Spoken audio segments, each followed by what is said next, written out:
La polarización que se está viendo ahora, tanto del lado de Frente Todos como Juntos por el Cambio, ¿influye en esto en el votante? Yo creo que hubo y hay intenciones en la estrategia fundamentalmente del gobierno, pero también del Frente para la Victoria, de construir el relato de la polarización. También creo que la ciudadanía demostró que no estaba muy conforme con esa situación y por eso hasta hace 2 meses claramente se veía fuerte imagen negativa de los dos candidatos, que aún persiste, son candidatos que tienen un 50% de imagen negativa, pero también se veía esa cantidad de ciudadanos que posiblemente si se hubiera construido desde el vamos, el consenso de todos quienes no participamos ni del macrismo ni del kirchnerismo, el ciudadano estaba. Habrá que ver si alcanzó nuestra propuesta, consenso federal, de los que sostuvimos coherentemente el espacio, y nos da la potencialidad del voto en la PASO para que podamos trabajar tranquilos digamos la primaria. Esto hay que verlo. ¿Por qué tardaron tanto? ¿Por qué tardó tanto La Baña en decidirse? Es que La Baña no tardó tanto y acá hay que entender también que La Baña es el constructor del consenso. Él no participaba de la construcción de alternativa federal, que fue lo que estalló. De alguna manera creo que el tiempo le dio la razón a La Baña en cuanto a la percepción que él tenía de que en la alternativa federal algunos dirigentes podían terminar donde terminaron.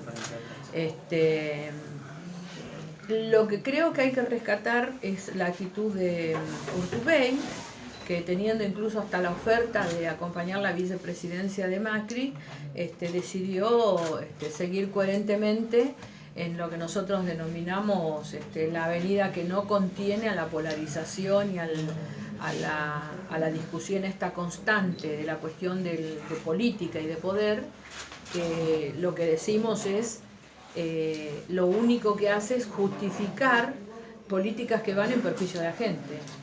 Vos tenés 8 años, los 4 de Cristina y los 4 del macrismo, que acumularon los desaciertos de las dos gestiones, a las cuales les conviene que estemos hablando de la polarización y no les conviene que estemos hablando de la fábrica de pobres en que se transformó ese proceso de 8 años. La idea era otra al comienzo, la idea con Alternativa Federal, con la presencia de Pichetto, con la presencia de Schiaretti, era otro el esquema, el dibujo que se planteaba. De Alternativa Federal sí, de Alternativa Federal la idea era esa construcción alternativa, por eso se llamó Alternativa Federal, porque era una construcción alternativa a quienes nos gobernaron desacertadamente en el último periodo y quienes nos gobiernan actualmente desacertadamente.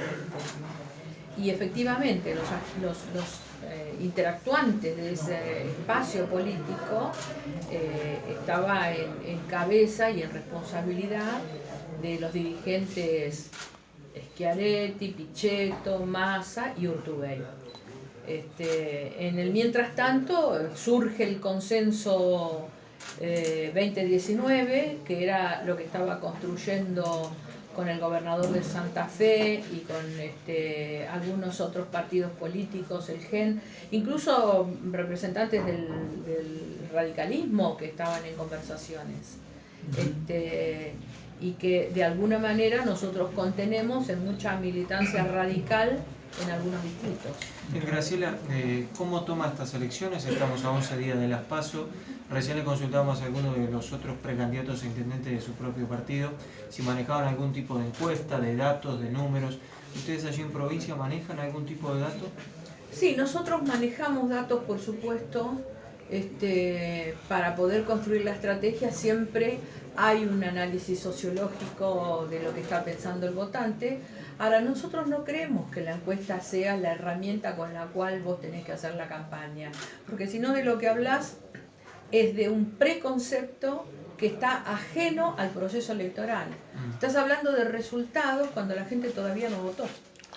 Y entonces decimos que somos muy optimistas, tenemos, digamos, altas posibilidades de hacer una elección distinta a la que vemos que plantean algunos encuestadores que van a la televisión y promocionan sus encuestas, ¿no? Más allá de esto, son conscientes de la polarización.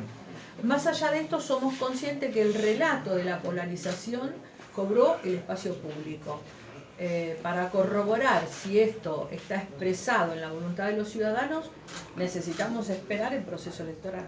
Graciela, para Punta Alta, hay una gran preocupación por parte de los civiles de las Fuerzas Armadas. Y obviamente quisiera preguntarle cuál es la postura de Consenso Federal con respecto a la función de las Fuerzas Armadas y en este caso si se va a preservar la fuente laboral y bueno, y si se le va a dar un mayor protagonismo a los talleres navales, en este caso por ejemplo los diques. Sí, nosotros creemos que hay un capital muy desperdiciado que en el pasado supo tener un rol productivo muy importante vinculado a las Fuerzas Armadas. Y que además también hay una tarea que las Fuerzas Armadas pueden hacer fundamentalmente en el cuidado de lo que son las fronteras y en el cuidado de lo que son los grandes delitos que precisamente transcurren en las fronteras, ¿no? Probablemente las Fuerzas Armadas no estén en condiciones de proporcionar la seguridad ciudadana urbana, pero sí están sumamente capacitados para desplegar todo el potencial que tienen las Fuerzas Armadas en el cuidado del delito transnacional, que no tiene fronteras y que habitualmente utiliza de manera ostensible las fronteras para poder cometer estos delitos. Los delitos de trata, los delitos de narcotráfico, hasta los delitos de corrupción, ¿no? Ayer estábamos mirando la cantidad de prófugos que hay por corrupción, son la tercera en orden de cantidad de prófugos, el tercer grupo mayoritario en cantidad de prófugos. O sea que hay una tarea que la Fuerza Armada tiene.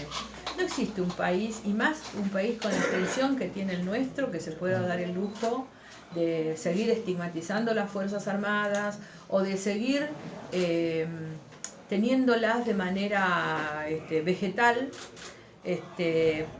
digamos, y sin funciones. Yo creo que ahí hay un campo muy interesante para explotar y para explorar. En cuanto a los trabajadores, ¿Qué pasa? Perdóname, ¿qué pasa con las listas que se están dando de baja ahora justamente de Consenso? Creo que son alrededor de 15, 20 listas. ¿Qué está pasando con esas listas? No son 20 listas, son 3 listas en esta sesión electoral y son alrededor de 10 listas. En realidad nosotros tuvimos ahí un problema con la justicia, con la Junta Electoral de la Justicia, que nos reclama el cumplimiento de tiempos para la completitud de las listas. Habitualmente los suplentes de las listas no se completaban, o sea, la lista terminaba y probablemente podía faltar 1 o 2 suplentes. Bueno, la Junta Electoral cambió esta metodología de trabajo y requirió a destiempo y de manera verbal que se completaran las listas. Las listas se completaron, la Junta no sé cómo dejó correr los plazos porque al no estar notificado fehacientemente resulta imposible sostener que el plazo está vencido y nos bajaron estas listas. ¿Hay una posibilidad que Bahía Blanca no tenga lista?